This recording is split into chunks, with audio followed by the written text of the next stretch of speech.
Okay. Saw Tanya for a moment there. Oops. Okay. You here? Hello. I'm going to introduce you real fast, and then I will hand it over. All right. So Tanya Parr has been making rag rugs. She learned also from her grandmother, kind of like with Rachel with the plants.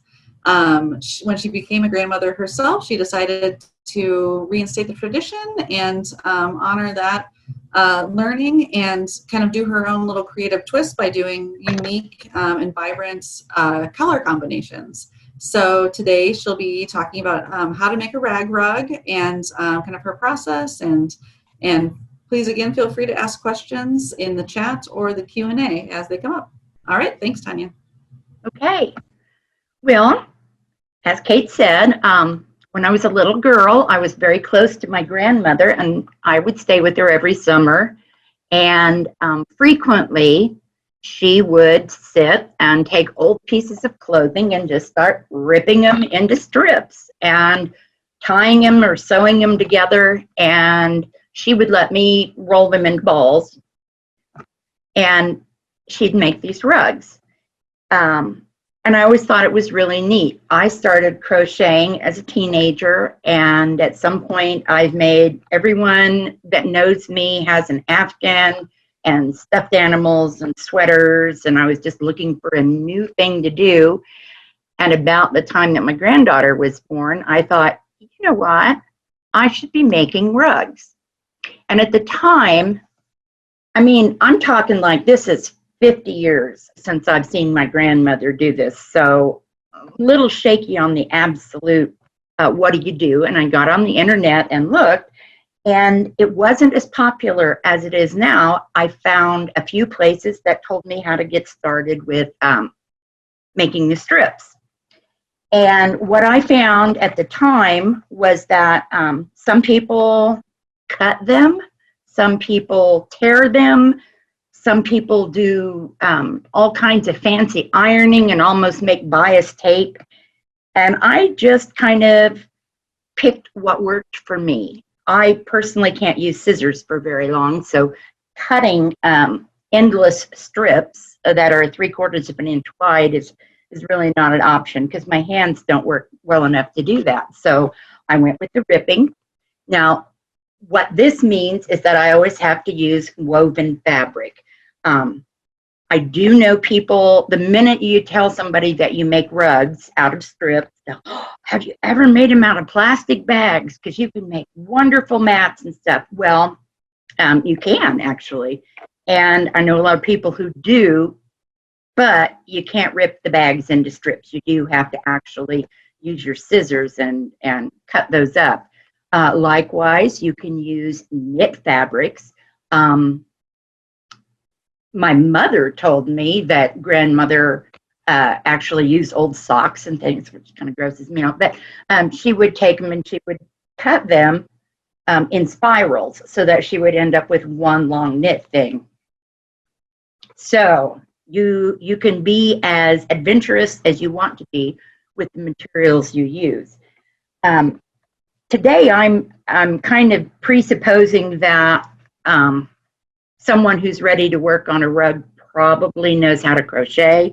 You don't want to learn to crochet by starting a rug.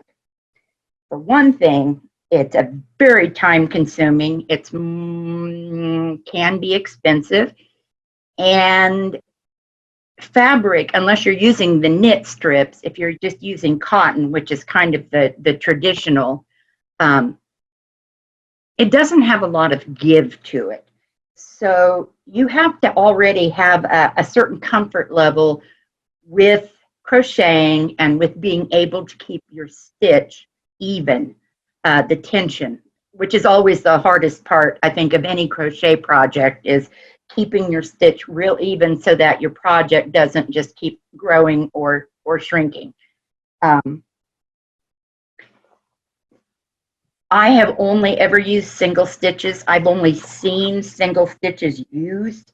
I'm gonna say because the fabric is so thick and already kind of clunky when you're working with it, that if you would try to do fancy double stitches, tall stitches, make networks of things, the fabric probably is just going to get caught on itself and turn inside out and not be as attractive.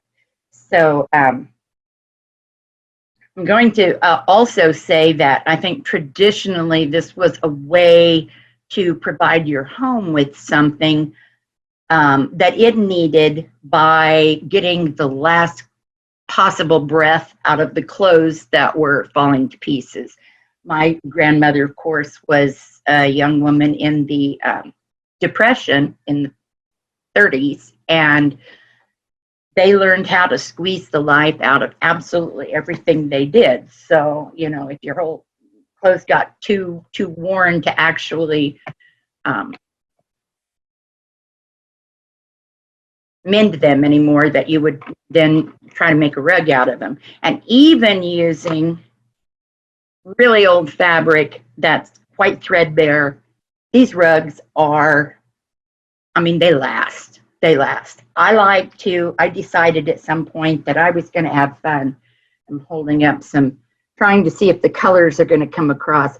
I decided that I wanted to have fun with the fabrics that I used. And so I have been buying quilt fabric, new, but on clearance, because as you'll find out shortly, how much fabric it takes to make a rug, you really couldn't begin to just go buy whatever you wanted.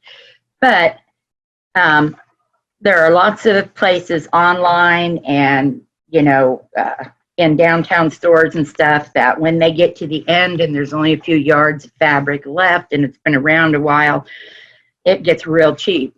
And so I just make the rounds and, you know, buy pieces that look like they're interesting color combinations. And then when I have enough, and I have enough now to probably make 50 or 60 rugs at any one time, I have that much fabric sitting around. I just go in and I start looking at all the colors and saying, well, does this go with this? So the first thing to do when you get started is to get your strips cut. Now, what I decided for myself was to follow one lady that seemed to have real common sense. She said, make your strips about 5/8 to 3/4 of an inch. And so what I did was I had to play with it a little bit to figure out which size crochet hook worked for me. But what I found is actually it's a size that you almost can't buy in the stores. You got to order them online usually. But for me, 3/4 inch strip and a size M crochet hook gets a nice, I don't know if you can see, I'm hoping that this will show, it's a smaller weave. It's not, you may have seen rag rugs that have real big stitches and they're real squishy. Some people like to make those kind. They feel real good to stand on. This is a rug that you can have at your front door, and you can actually wipe muddy boots on it. The texture of it is gonna grab mud and yuck out of the bottoms of your boots, and you're going to be able to then, when it kind of dries, you can vacuum it, you can shake it out. When you decide it needs it, it just goes in the washing machine. Wash it. Especially if you've used dark or bright colors, you just want to use cold water, you know, to keep the colors nice. And then you're basically throw it on the floor, let it dry and shape, and you're good to go again. You can treat these badly, and I've treated some of mine badly. I started this not quite 10 years ago. They're like new. I mean, they last forever. And I am going to show you first, when you get your piece of fabric, the difference between a color, and you're not seeing I'm going to reach up and adjust my blinds a little bit. Help me get a better color here. Is that better? Oh, yeah. Okay. When you have a patterned fabric, the back side is essentially white. See the difference there? Because the print's only on one side. So you measure your 3/4 inch and you just rip it, just rip all your strips up. You end up with a pile of strips like this behind me. That's the rug I'm working on right now. You get that big old pile of strips going, and then the next thing you have to do is iron them flat and then in half so that the white part is on the inside. So I have a strip here from a different rug that I was working on before I got this order for the blue one. And just to show you, some fabric, when you rip it, you end up with this really kind of wadded up thing. You can't even put it flat enough to press in half until you get all that out of the way. So you got to actually press it twice with the hot steam iron. Press it flat, press it in half.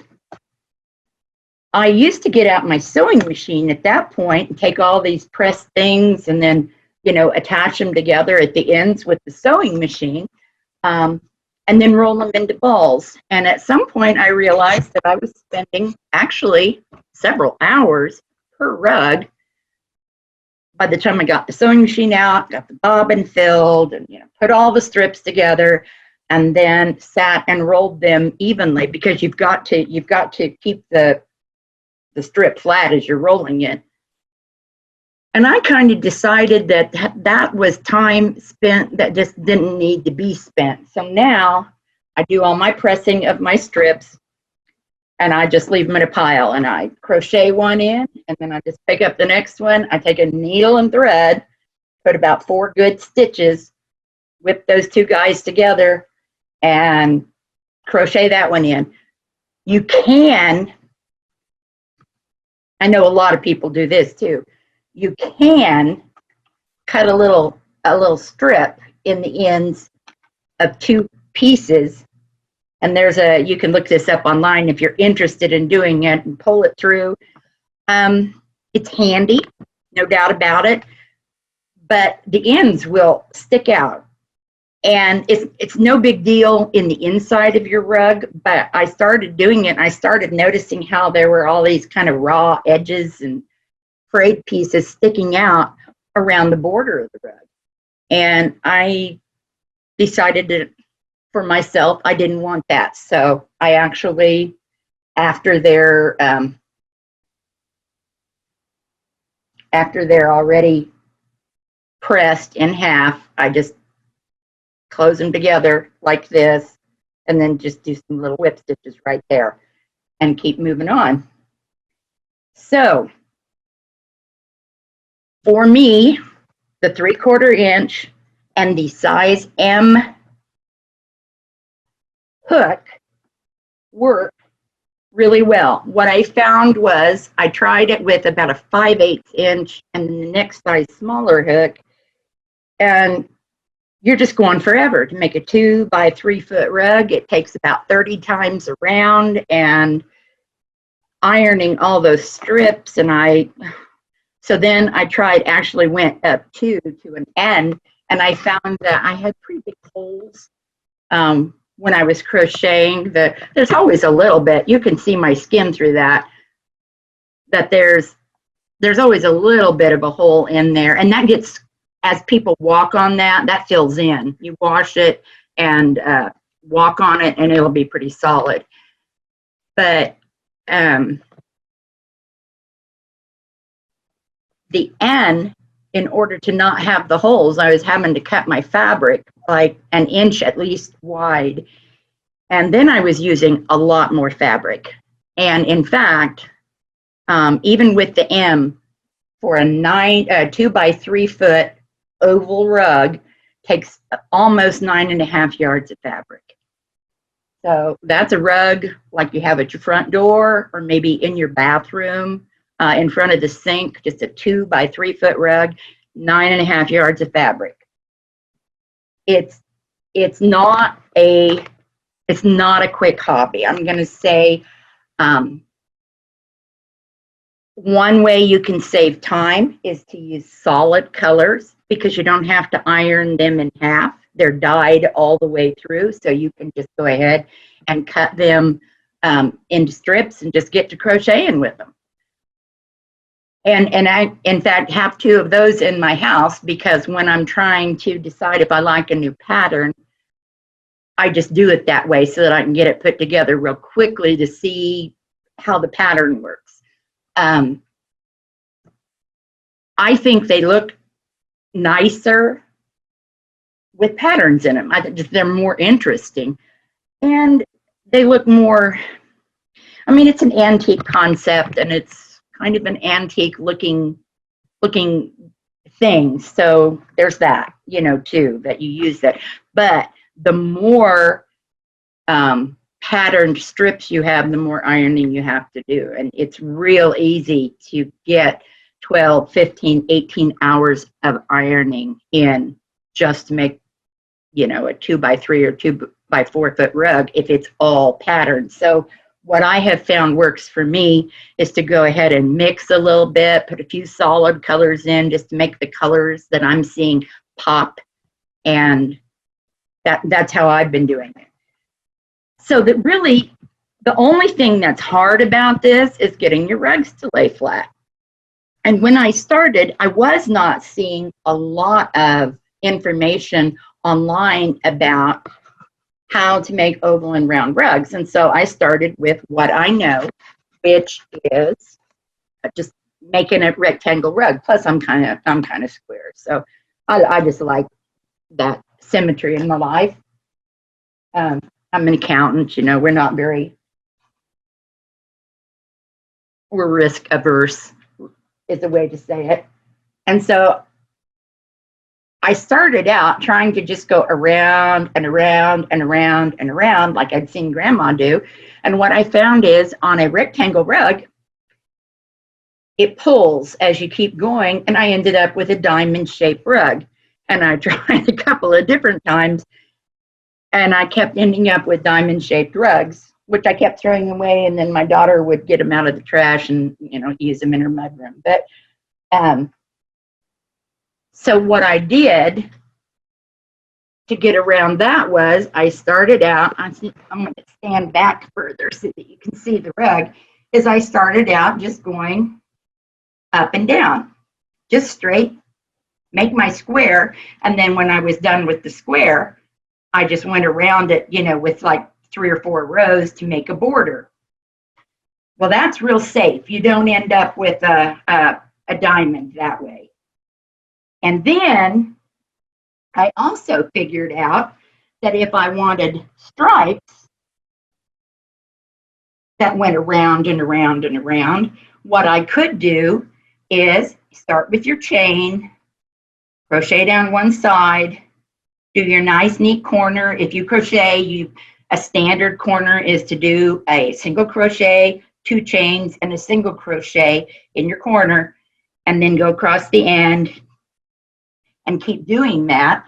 And I found that if you went around this way and then turned around and came back, you could have a real clean stripe, and it reversed the pull. And so then, and I like these, then you could have this kind of thing, and you can also see here that you end up with a nice pattern. So if this was a lot of different stripes, you would really see that corner thing.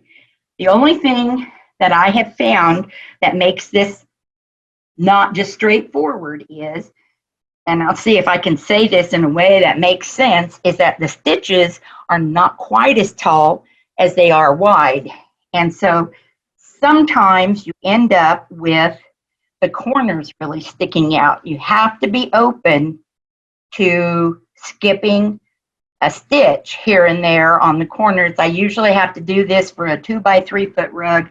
I probably have to skip stitches to kind of pull it back in at the corners, maybe 3 to 4 times in the rug.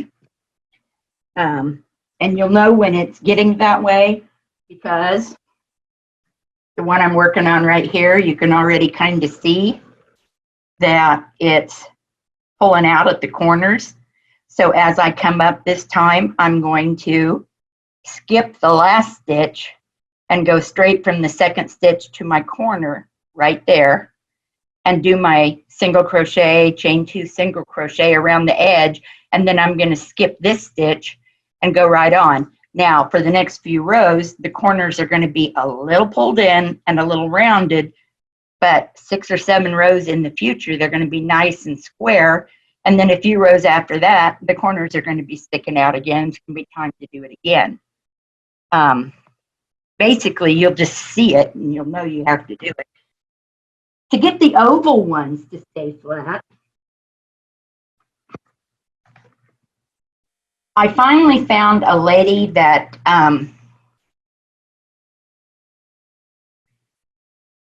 gave a good description, and it used pi, PI, not blueberry pie, but the mathematic formula for pi, and it comes to say that you have to add 3 stitches on each end every round. Once again, you have to be open to, if it starts getting floppy, like one of those 70s bridesmaids hats, you may not want to put 3 in. You may want to only put 2 in on a round here or there.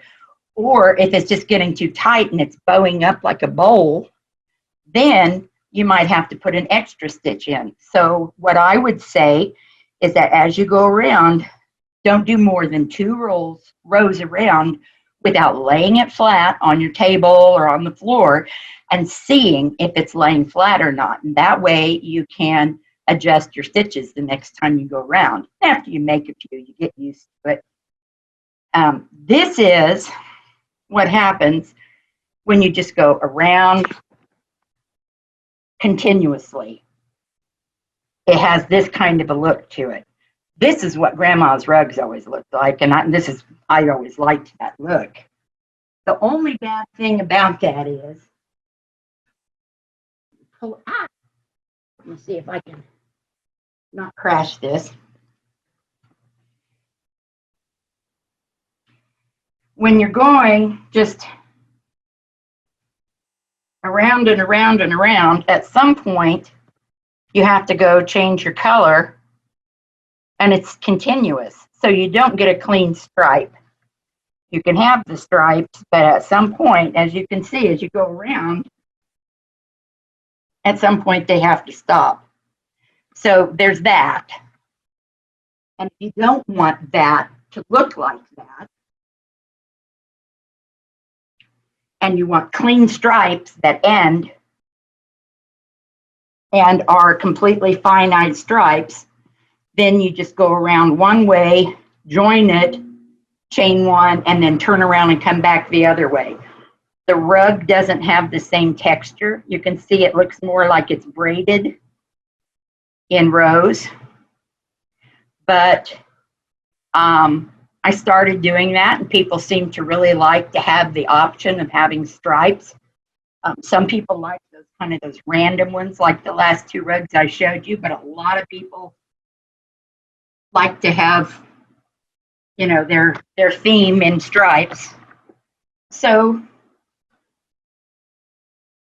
that is, those are my tips. And if anybody wants to start doing this, and you're just having trouble getting things to lay flat, or